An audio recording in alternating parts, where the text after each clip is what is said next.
imaginings horrify us.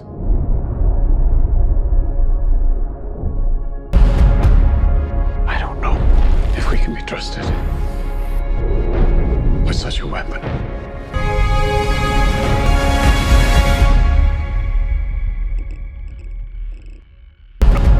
Hi everyone, there's a movie set to come out in July 2023 and the title is Oppenheimer. But it occurred to me, I've heard about this name before. Oppenheimer. That was when I was doing my research of World War II from a scientific point of view.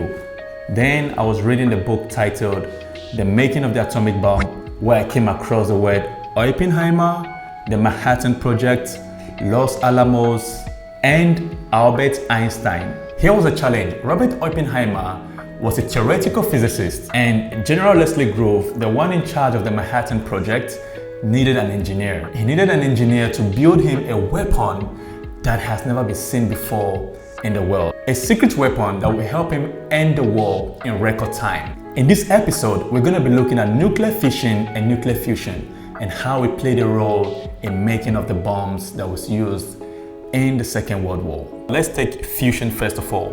Think about it this way. Fusion is anything you're bringing together in simple, plain English definition.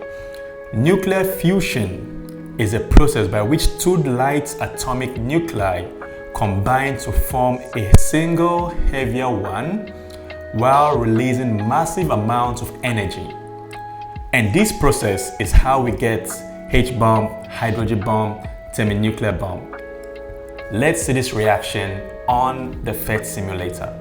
Before we go any further, I would like us to explore the building of an atom or the molecular structure of an element. I would love for us to look at a radioactive substance such as uranium, but our simulator here, and by the way, this simulator is built by the University of Colorado Boulder. It's called the PhET simulator. And in this episode, we're going to explore how to build an atom. And let's play around with the model and see what it's like. As I mentioned, unfortunately, I would have loved to play the radioactive elements. Most of the radioactive elements are found at the bottom of the periodic table. And we do not have a lot of protons and neutrons in these bowls to accommodate for that. For instance, uranium has an atomic number of 92, which means that there are 92 protons and 92 electrons in the atomic structure. The other challenge also is that radioactive elements such as uranium are constantly emitting particles and changing into other elements. For demonstrational purposes, we are going to focus on something much simpler and high up the periodic table. Let's take lithium. We are going to build lithium, and lithium is number 3 on the periodic table. So let's see how we can put lithium together. Lithium is what you find mostly in your batteries. If you have an electronic gadget and your laptop, phones, electronic cars, most devices that require charges to be stored uses the lithium element. And lithium is number 3 on the table, and this will be much easier to build. So let's get to work. Lithium is an alkaline metal with atomic number 3. That's why it's the 3rd on the periodic table. This means there are 3 protons. So let's come to our proton bowl and let's select 3 protons. 1, 2, 3. And did you notice that the names keep changing based on the amount of protons we place in here? Let's go back again and see. If it's just 1 proton, hydrogen. Make it 2 protons, that will give us helium. And 3 protons is going to give us lithium or lithium ion. Now, what are we going to add to this cloud next? Let's go up the energy level and see. Lithium has 3 protons and 3 electrons. So for 3 electrons, let's come to the electron bowl and pick 3 electrons. Electron 1 fills up the first orbit or the energy band. And 3. So this gives us a neutral atom. 3 protons, 3 electrons, which means they cancel out. One more. Are we going to add neutrons to them? Yes, let's add some neutrons as well. So we're going to add 4 neutrons. So let's come to the neutron bowls and add 4 Am I counting properly? Yeah, so we have 4. 1, 2, 3, 4. And this gives us a mass number of 7. Hope you figured out how the mass numbers are formed. So if you want to simulate how atoms can be built up from the molecular level, you could come around and play with the PhET interactive simulator, which is very handy for educators and students as well. Back to our definition of nuclear fusion. For the purpose of this episode, we are looking at this from the destructive point of view. Nuclear fusion can also be used for energy generation to supply power, and they are a much cleaner source of energy. In places like Africa, we can make use of such if only the reactors can be properly managed. When two nuclei combine, they release a huge amount of energy, similar to what happens at the core of the sun. Unfortunately, this same technique has been used for weapon production, but there are no known use or recorded scenario in warfare.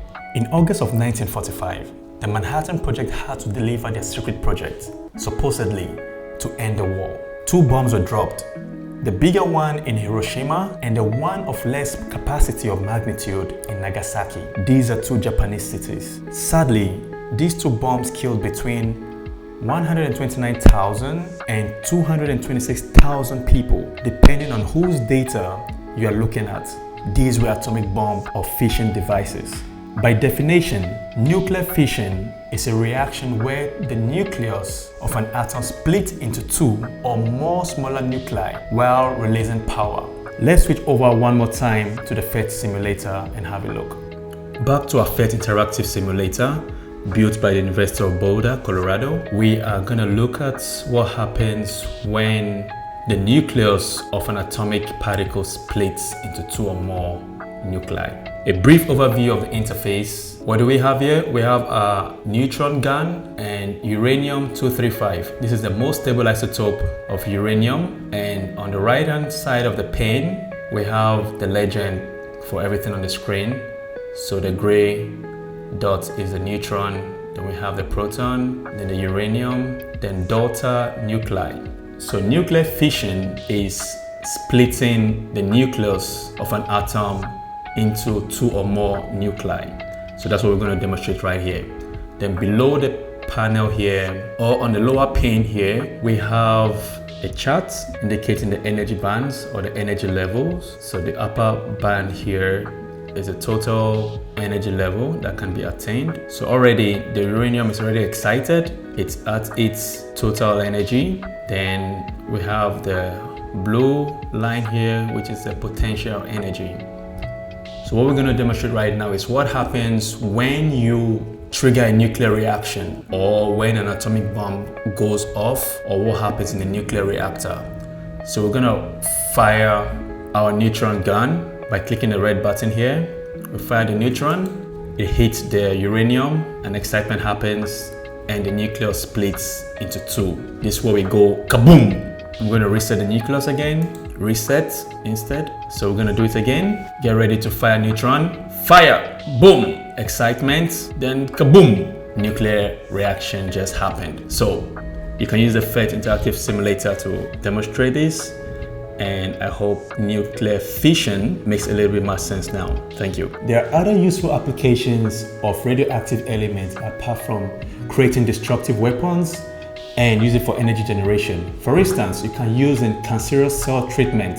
Radioactive elements can be used to kill cancerous cells, which means that they can be used in radiotherapy. Cobalt-60, for instance, can be used to kill carcinogen cells. In the food processing industry, gamma ray can be used to kill microbes.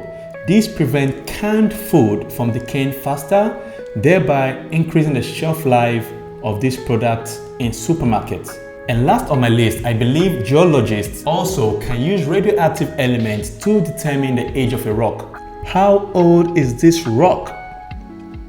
That is the work of a radioactive element. In conclusion, when you go see Oppenheimer later on in 2023, do let me know what you think about the movie. It's not just about the destructive nature of radioactive elements. As we've seen, it can be used in other fields and also in power generation. So do let me know what you think in the comment section. Bye bye.